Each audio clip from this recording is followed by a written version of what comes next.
of like, anybody who wants to have a discussion about trans politics, and is a feminist or lesbian, call them a TERF and put them in a box and throw away the key, end of the discussion. I find it's the same kind of thing. It's about quieting people's voices down and not actually, opening up discussion and trying to work out between ourselves what the actual discussion is. Hello and welcome to the 50 Shades of Gender podcast. We get curious about all things gender, sex and sexuality, as well as relationships, feminism, the inclusive kind, mental health and kink, and all that makes us humans unique and diverse. From body positivity to body dysmorphia, it's all welcome here. If you like what we do and want to make a contribution, you can become a patron on Patreon. Visit patreon.com/50 Shades of Gender or buy us a coffee. Links are on the website. Now join us on a journey of inclusion, acceptance and respect. I'm your host, Esther Lemons. I am a queer woman and my pronouns are she and they. In this episode, I have a conversation with Skin, who is the singer of the rock band Skunk Anansie, a radio show and podcast host and author. Skin's pronouns are she and her, and she is a queer person. Find out what that means to Skin in this episode. We also talk about stepping stones to new language, the obsession with beauty in the gay community, breaking gender roles, given names and designing your own sense of self, a cultural sense of identity, expanding on feminism, marriage and motherhood, chosen family and learning how to love each other, staying open and giving people a chance to change their minds, and how we need to join forces and stop fighting each other. To clarify some terminology that is used in the episode, TERF stands for Trans Exclusionary Radical Feminism. It was recorded on the 9th of February 2022. Now let's get into the episode. Hello and welcome. What's your name? Hi. My name is Skin, and I am she. My pronouns would be she, her, I think. Well, I should say I know. Yeah. Well, it's all up in the air sometimes, isn't it? Well, why not? Yeah, so you gave me the label queer because you said you wanted to keep it as broad as possible. And what about the language? Do you say I am queer or I identify as queer? How do you go about that? I say I'm queer. I say I'm a queer person. I mean, I think that at some point we'll get over the identify, because I think that's it's a stepping stone to talking about gender in the correct way, in the right ways. But I think that's actually been very confusing, and there's just a lot of room for kind of exploitation in negative ways. And I think that rather than saying that you identify as something, I think it's better to say I am that thing. I am non-binary, I am queer, I am a lesbian, because identify seems to be this kind of strange stepping stone, which is a bit more like quicksand as opposed to being on concrete ground. And I think that it's a necessary step, and I think it's been very useful. But I think, in the future, we'll probably lose that step. Yeah, that sounds about right, I think, because that's how actually when I started the podcast, that's what I used to ask people. How do you identify? And that was okay for a while. And then I got a few people saying, actually, I don't use that language. I am non-binary or trans or whatever. And then I was like, oh, yeah, that's an interesting one. So I kind of changed my question to saying, tell me about your gender experience, But then some people still use identify as, and some people say I am. So it's a mixed bag, but I think you're right about where it's going. The identifying as. I mean, I think that people get to the question of who they are and get to the kind of discussion about it at different levels in different countries at different times. I mean, there's so much diversity in terms of people's individual kind of gender experience that I think that some people it's really important to say identified, and some people have gone beyond that now and are just seeing themselves as losing the labels and losing the identifier. But I think it's all been a very necessary part of how we got here. It's a really important part of how we got here. So it's not, I don't want to diss it, but I do think that for me personally, I'm a queer person, and the reason why I say I'm a queer person is because back in the day, I was always being Black, bisexual, 6'4", all these, lesbian lead singer of Skunk Anansie was a battering ram that was constantly used to kind of smash me to pieces by the press, by the normal kind of white male media. And so I kind of got a bit negative about that. And I kind of feel now we've moved so far forward that, it feels sometimes that we've just got a lot more boxes to put ourselves in, you know? And I just kind of think to myself, well, queer just encompasses everything I am. At various times in my life, I've been bisexual, I've been more lesbian, I've been this and that. But what I've never been is 100% straight. That Mm-hmm. is one thing I've never been. Mm-hmm. So, and I think, sexuality is a very fluid thing. I'm sure many people have talked about that different parts and stages in your life for different reasons. You are different things. So I just kind of feel that queer just encompasses it all. It's all in there if I say queer, especially how we haven't come up with a nice, short, snappy way to say LGBTQ plus. We haven't got a nice, short, snappy way to say that. And someone who's like verging on dyslexia like me, I find that very difficult to say. I'm always messing up. Yeah, So I just say queer because it, means I don't fall into the trap of messing up that's fair enough. the Yeah. letters. Yeah, yeah. I like the term queer. I use it for myself, and it feels very liberating. Yeah. There's a lot of space in that space. To me, it means not straight. Mm-hmm. And Yeah. then whatever you are within that, it's cool. I Mm-hmm. accept everything. And I Mm-hmm. accept people who want to call themselves this and that. It's all about acceptance, and it's all not seeing it as how you want to see it. It's all about they have described themselves in this way. All you have to do is go along with it and accept it. It's so easy. It's not a difficult thing to do. So I'm into however you say to me, however you want to be described, I would accept that. I have no problem with that. Brilliant. Yeah. Yeah. So I was going to ask you, what does being queer mean to you? But I think you've pretty much summed that up, haven't you? So, how would you describe your gender experience then within all that? Do you feel like queer is also, does it encompass an aspect of gender and identity and all how that all links together for you? It does for me. I mean, I love the idea of how we're in this place talking about intersectionality because that was always my thing. I would always be asked by interviewers, so which do you think is more important, being queer, being black, or being female?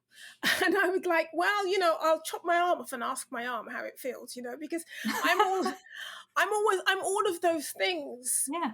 all of the time. My experience on this earth is as a queer black you know, female, it's just female, Mm. female, whatever you want to say. That's my experience. And there isn't, when people are negative or have some issues with me, I don't know if it's because I'm black or because I'm gay or because I'm female. I can guess sometimes. Hmm. But how do you work out which one of those things it is when you are all of those things all of the time? Hmm. So for me, being queer female it's been very, important in terms of the discussion about it because also being lesbian, I think that lesbians get the most negativity within the queer sphere, within the gender sphere, out of everybody. And I Mm. think even now with turf politics, and the way that that's polarized and put kind of some lesbians in a little box and thrown away the key, Mm. I think that we've always been the part of gay politics, part of society that people are just not interested in, because gay politics and queer politics and gender roles is about how you look, about being beautiful. And I think that that's been being female in that way has been something that I've come up so many times that as long as I'm beautiful, I'm okay. I can be lesbian, but if I'm a beautiful lesbian, then I'm accepted. But if Mm. I'm a lesbian that's perceived by gay men and a lot of gay white men, if I'm a lesbian was perceived as being not beautiful, then there come to jokes and the butch jokes and all of that kind of stuff. Mm. And I think from that side of it, that within our kind of gay diaspora, that's been much more of the thing that I've come up against than anything else. Hmm. And even especially being young and skinny and all those kind of things. You are accepted as a lesbian woman if you're beautiful, and if you're Mm. not beautiful, if you're a bit bigger or you want to be more butch, it's okay for people who are men and want to become women or that kind of direction. It's Hmm. okay for them to be the most beautiful people on the planet. But if Mm. lesbians want to be the most butchest people on the planet, that's perceived as not being a cool thing. So I think in some ways that's been my experience, in terms Hmm. of like perception of myself. I get the Mm. angry black aggressive lesbian thing Mm. thrown at me all of the time, you Mm-hmm. know. Mm-hmm. Yeah. And I think that that's just been a constant thing that I've had to fight against my whole career.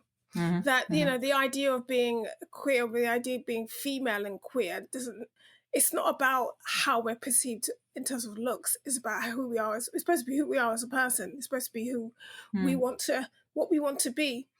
And I think that we're so obsessed about beauty in the gay community, you know, Mm. more than in the straight communities, that I think that sometimes we end up shooting ourselves in, you know, in the foot. And I think sometimes we end up marginalizing really important parts of our community.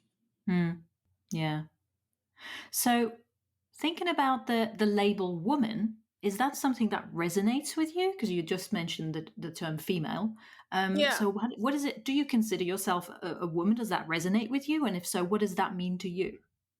I mean, yes, it does resonate with me. I mean, Mm-hmm. I'm from you know, I'm older, I'm 54, so I've watched all of this happen before my eyes. You know Yeah. how we perceived back in the 90s, and watching the cis thing being added onto women, cisgender, cis female, cis woman, Mm-hmm. watching that thing happen and watching reaction to that, and now people are used to that. And although I'm still not quite sure, you know, if that kind of works for me. I Yeah. kind of, you know, I think there's I balk when somebody tells me how I'm supposed to describe myself, you know, Mm. because I'm, especially when it's coming from, you know, white gay guys, you know, I'm like, okay, so I'm a cis woman now because you've decided it, you know.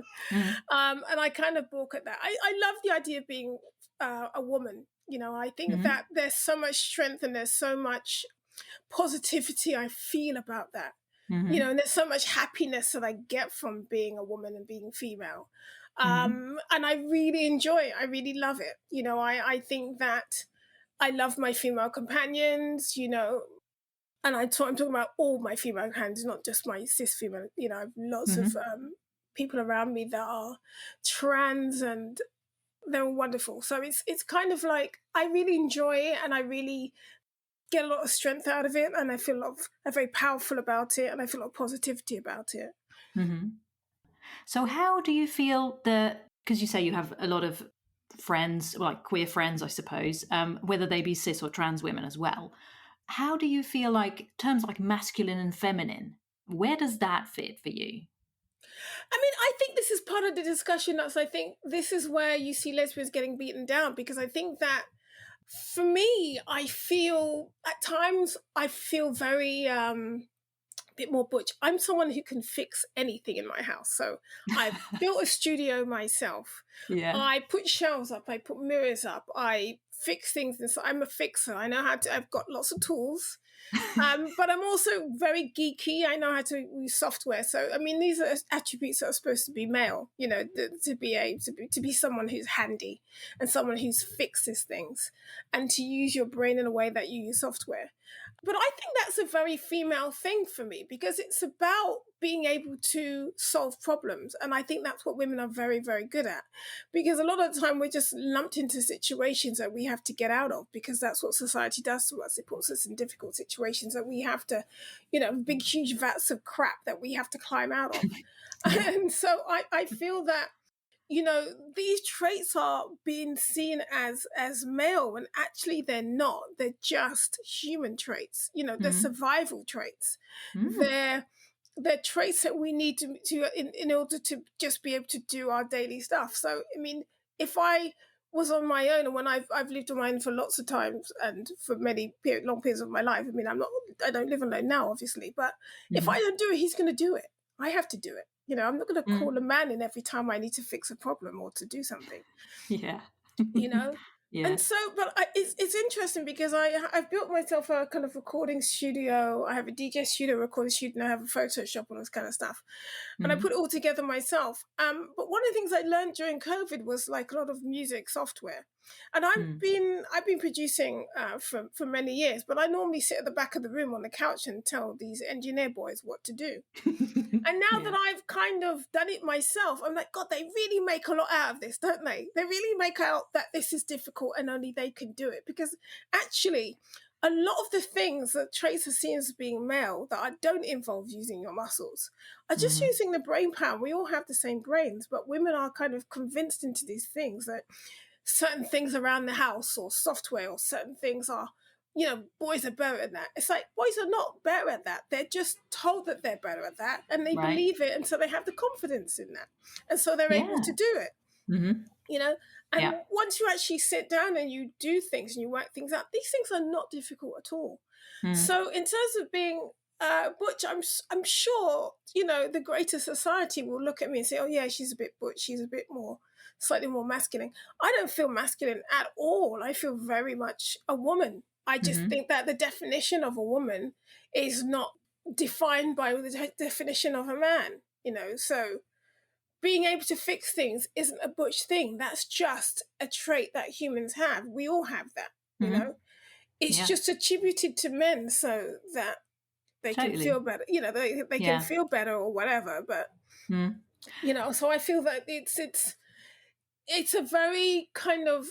I think that that's one of the things we really need to change, because I think that so many females I'm around is like, they'll ask me to fix this or ask me to fix that. And I'm like, well, you can do that. Just do it. Just do it. And then I make them do it and then Yeah. it's done. But society's convinced Mhm. us into this thing that we can't do these basic kind of nerdy or handy things around the house. Mhm. Mhm. Yeah, that's totally true. I just was reminded of a study that I read about the other day, which is that it actually does affect people when they're told they can't do a certain thing because of gender or whatever, all like the gender roles and stuff, like solving problems. Like I think the study had something to do with mathematical problems, and one group was told, you've got a disadvantage because of gender, and the other group was not told that. And later on, when they did a test, it was sort of revealed that the people who've been told they had a disadvantage scored lower. So that is definitely a thing that affects people. Yeah, exactly. Yeah. And I think that's the thing that we suffer from most in society in terms of gender roles, is that Mm.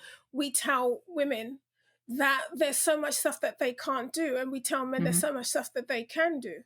Mm. And then we have this kind of polarization, this division of the gender roles around just stupid things like putting a Mm. shelf up. I mean, picking up Yeah. a drill, it's like, it's just a drill. It's so easy to use, but Mm. we're taught that, oh no, that's something that men do. Hmm. Hmm. Yeah. That's true. I mean, I've used drills. I don't mind using them. I don't actually like it, but that's because of the noise. I'm sensitive to noise. But hey, there you go. Yeah, I was going to ask you a bit about your name actually, because you're known as Skin. What is your relationship to your birth name?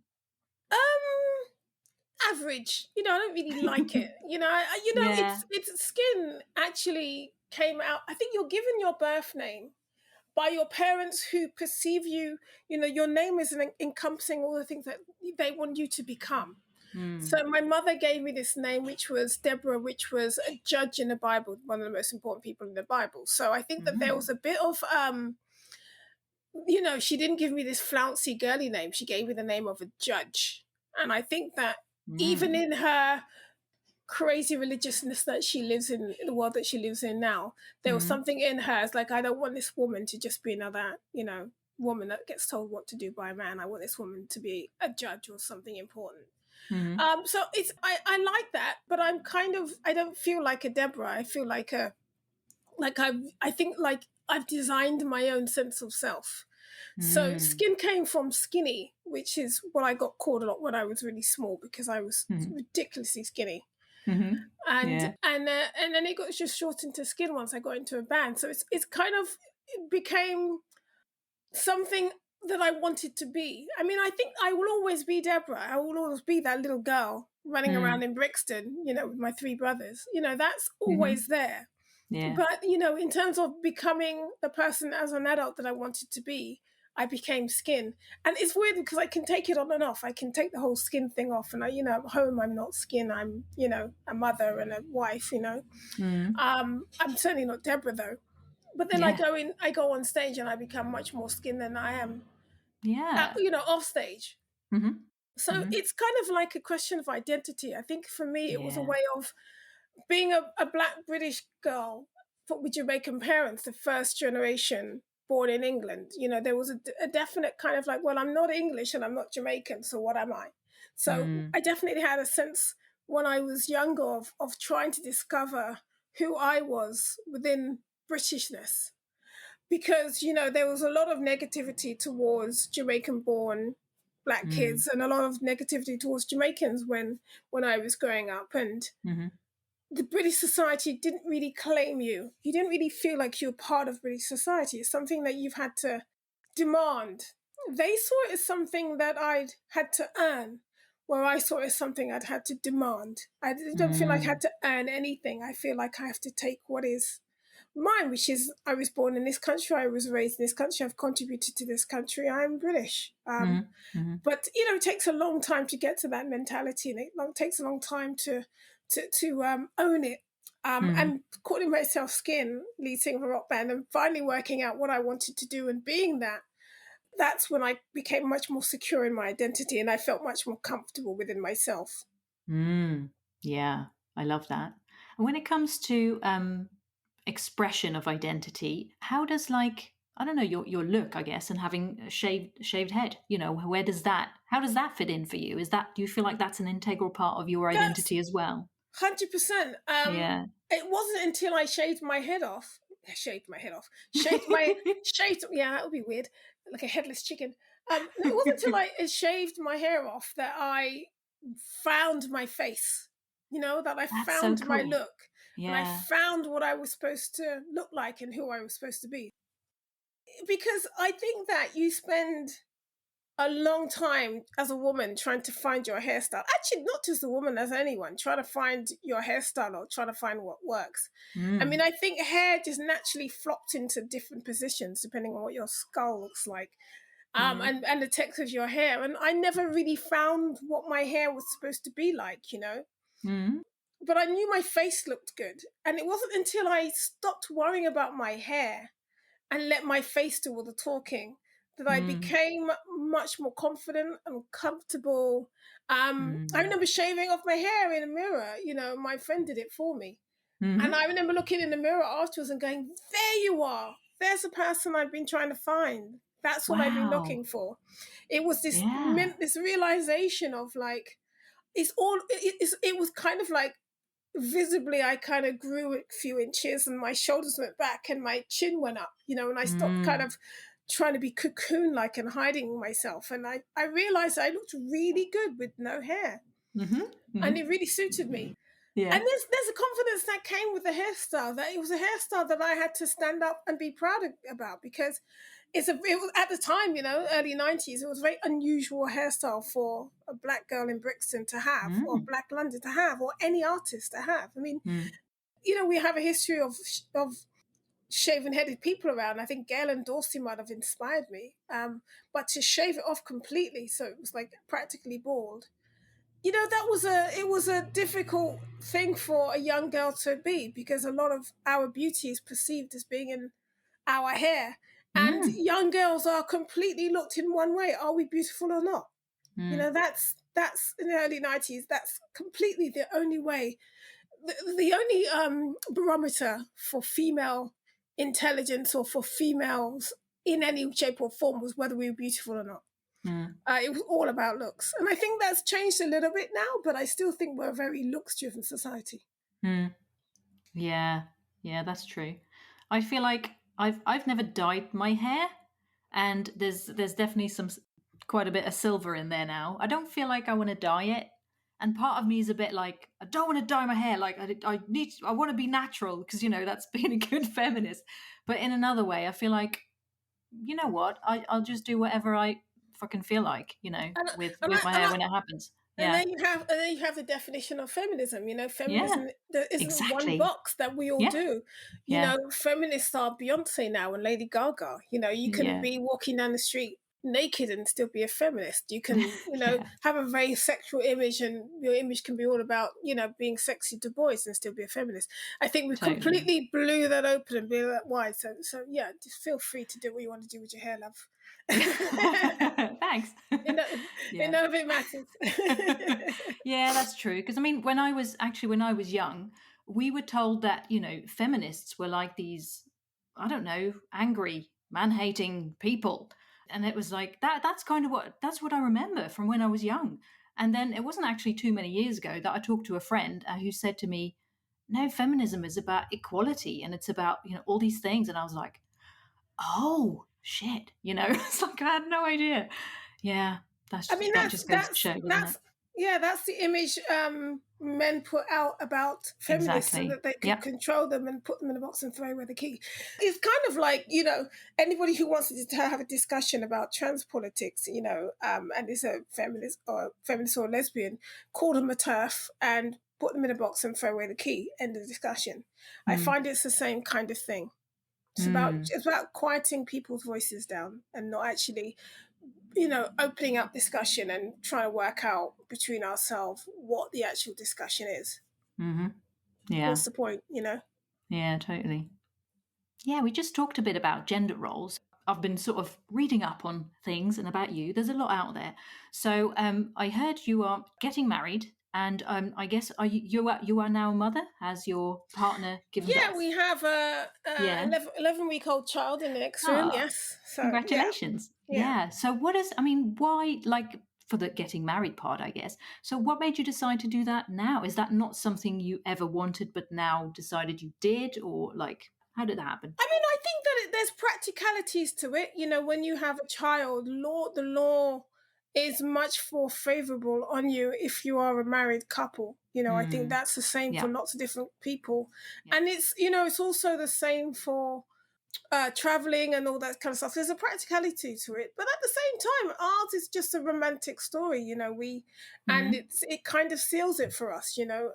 Having that union. I know it's a very kind of straight thing. But the world is really set up for that. So it kind of, Yeah. we want the same things and we want the same rights and we want the same practicalities as other married people. So Mm, for us, it's been yeah. a romantic thing first and foremost, to be honest. But practicality wise, I think gay people are very unprotected. So Mm-hmm. being married gives us a certain amount of, we're able to stay together and travel, for instance. Makes sense. Yeah. So about being a mother as well. I think in one of your interviews that I read, you said it's not something you ever wanted to do with your own body. So is No, that, yeah? So have you never sort of felt the, I don't know, maternal instinct or whatever, but not against the I idea of being a mum, yeah, but no, like I not, love the maternal. I have lots of maternal yeah, instinct. okay, I yeah, think that it's different to actually want to, like my partner really wanted to have the baby out of her body. yeah, She wanted to have that connection. And I now, having literally seen the whole thing, I get it. I get it. It's just yeah. not something I wanted to do. Mm-hmm. And still you not want know, to do. You and wouldn't still want to would do it now never. even. Yeah, No, I couldn't if I wanted to, but yeah. I don't have that desire to have a baby myself. Mm-hmm. I do have a desire to be in a relationship where there's a baby and I can look after it and it's mine. Yeah, I interesting. love all of Yeah, that. yeah, I yeah. mean, maybe that's the kind of slightly masculine aspect to my character, if you can call that, masculine aspect. But yeah, it was just Mm, something that and I, to be honest, was never in a relationship that, I mean, the kids are much better off when they have two parents. I just feel that it's such a huge amount of work, and those two parents can be any gender, any mm, description of parents. But I think just two people, even if it's just two friends, two people looking after a child, is mm, so much better than one, because there's just so much work involved. Unless mm, you have a really good support network or loads of money, you can hire nannies. mm, But I think it's a really important thing to grow a person, to grow a new human. And I think mhm, that I was never with anyone before that I can consider that I wanted to grow a human up with, yeah. until now. And I think it's just a really important decision and a very Mm, deep thing to want to do. And I think that I think it's because of my own upbringing, having my father not being around and my mother mm, raising us four kids.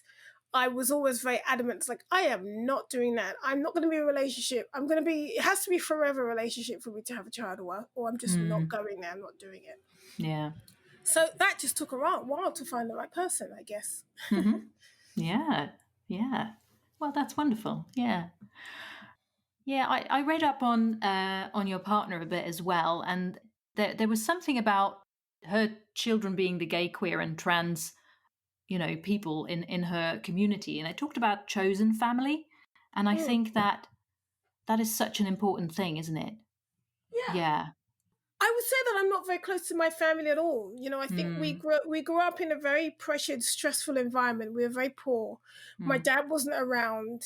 My mum was very stressed all the time. They had add on to that the fact that they're Jamaicans who are, pretty hardcore culture. mm, I think that we grew up in a lot of fear, quite distant from each other, and not very friendly towards each other because that's just the environment we grew up. We didn't grow up in a nice, peaceful, loving house. We grew up in kind of crazy, crazy house, ultra religious, a lot of violence, a lot of being shouted at, and so I think that's meant that we just didn't really know how to be close to each other and how to love each other and how to be warm to each other. So as a mm, consequence, I those are all things that I learned from mm. friends and not from family. I learned that Yeah. from my friends' families actually that I grew up. I was always at their house and they were a loving, kind of warm family. My family was not.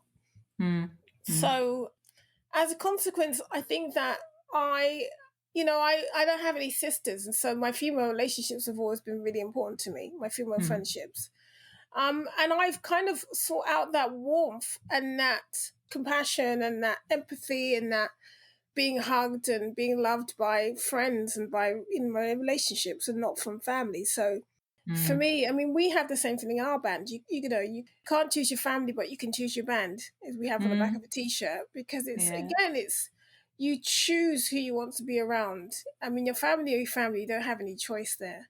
And if Mm, you have a great one, that's wonderful. But if you don't have a great one, then it's just a lifetime of pain coming from the mm, same place mm. constantly. So Yeah. yeah, I feel much more myself and much happier around friends, and I feel like around family ends up being a lot of toleration because I don't think they like me. I don't think that they Mm, don't really like what I've done or become, or they don't like my music. They don't like mhm. my sexuality. There's so much stuff that they don't like about me that I'm kind of like I like to be around people that like me and that I get on with. Well, that's simple but profound, isn't it? We should Yeah, all be. sad really, Yeah. but Yeah. Yeah. so Yeah. that's one of the things, raising a child. There's all these things it's kind of I'm very much aware of all the things I don't want in terms of my family life, Mm, mm. because I that's what I had. So now I'm much Yeah. more like it's really fun to actually get to start again and to get it right. So you can do it your way. Yeah. Yeah. Yeah. Amazing. I have a note here that says something you said once. You said apparently all genders within me are happy. I don't know if you remember saying that.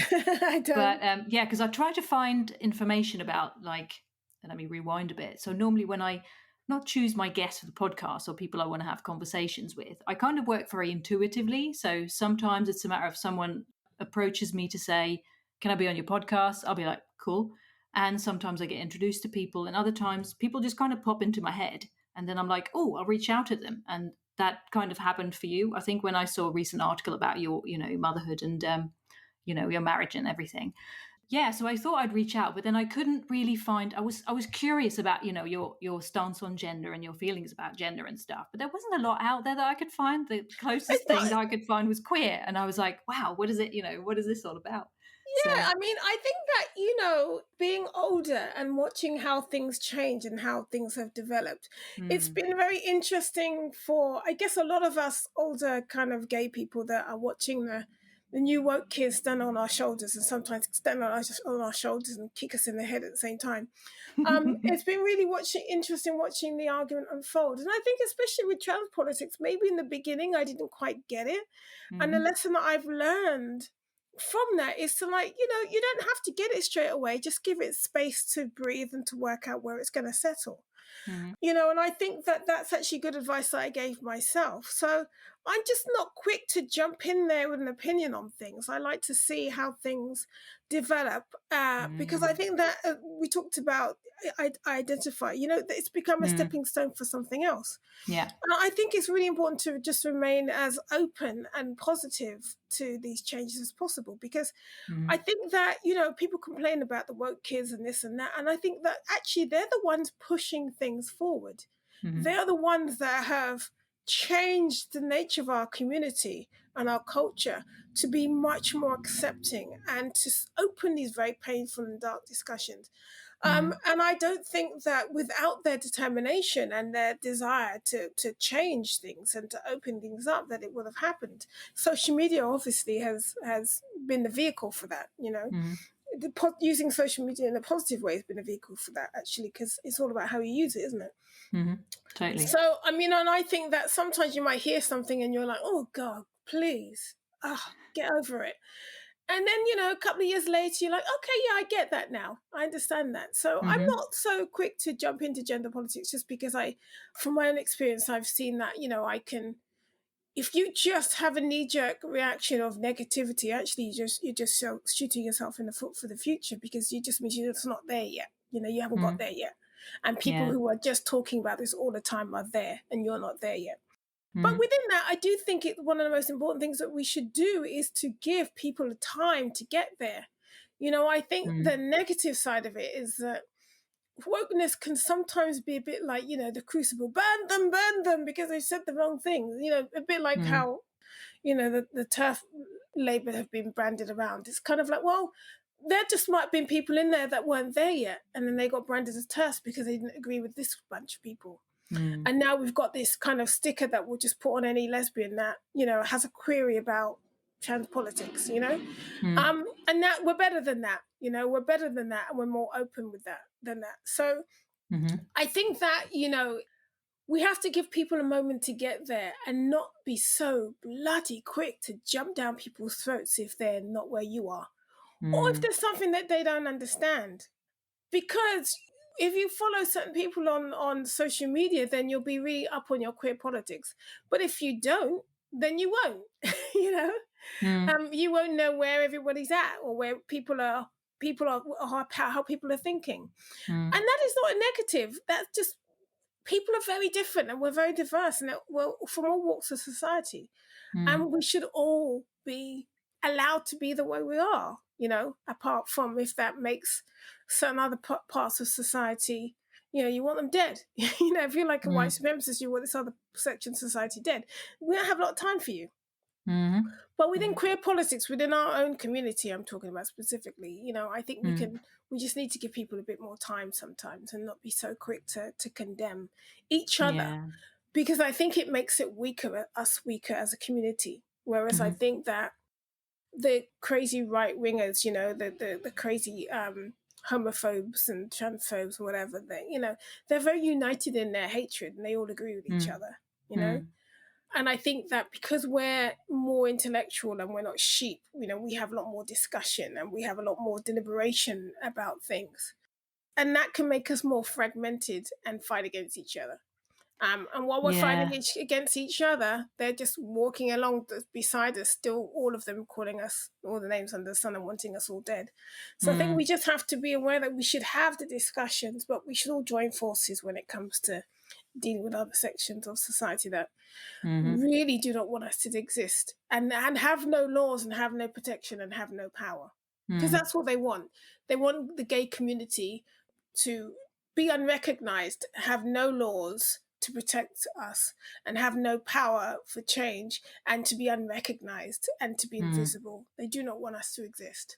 And if they do want us to exist, it's only under their power and control in the ways that they want us to exist. So there's a lot to fight about. There's a lot to fight against.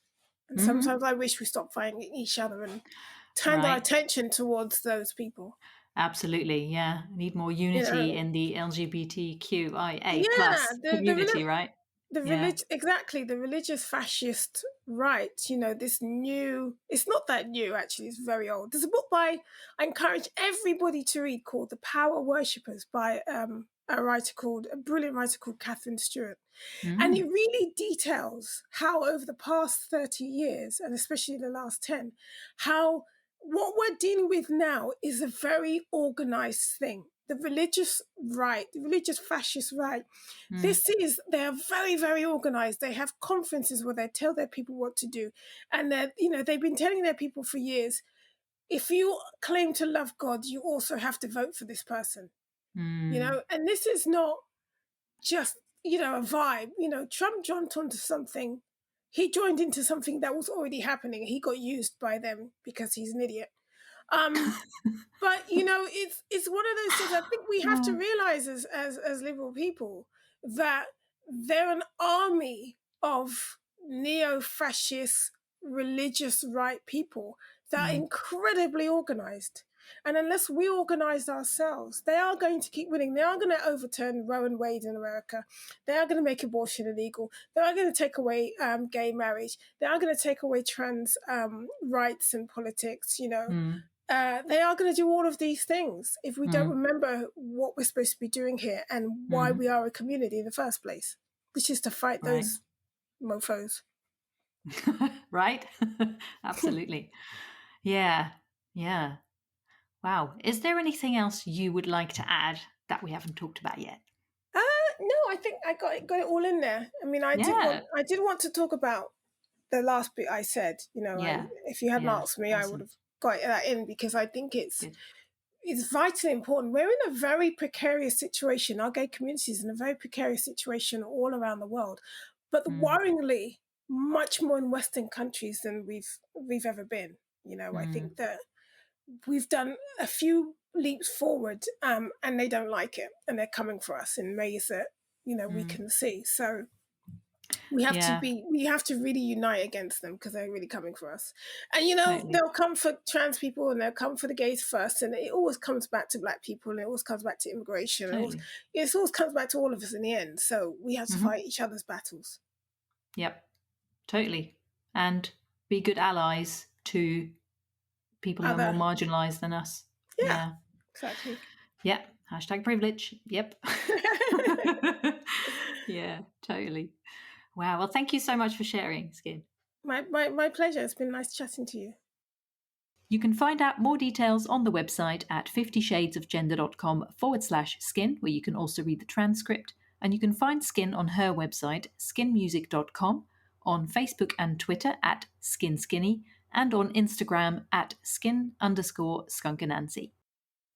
Thank you for listening to the 50 Shades of Gender podcast. You can find us online at 50shadesofgender.com, on social media, and on YouTube. Again, if you'd like to support us, please consider becoming a patron on Patreon. Visit patreon.com/50 Shades of Gender or buy us a coffee. Links are on the website. We hope you will listen again. Until then, stay curious and open-minded. So I realised you have a podcast as well, and you had Sam Bettens on. I had Sam I on the did, podcast as yeah, well. yeah. Yeah, He's a friend of mine from the very early days of his band. yeah, And so, yeah, awesome. we're very good friends from a long time ago. That's really cool. Yeah, I had a Actually, conversation with him. Sam's the Yeah, only person I know. Lots of trans people, but Sam's the only person I knew for 20 years wow. as a cis woman, and then changing Yeah, to a boy. So yeah. that's probably my closest friend and the person that I've seen go through that whole journey. Yeah, yeah. It's interesting, isn't it? Because I remember being into Case Choice years ago, and I saw them in the Netherlands because I'm Dutch, I'm from Holland, Yeah.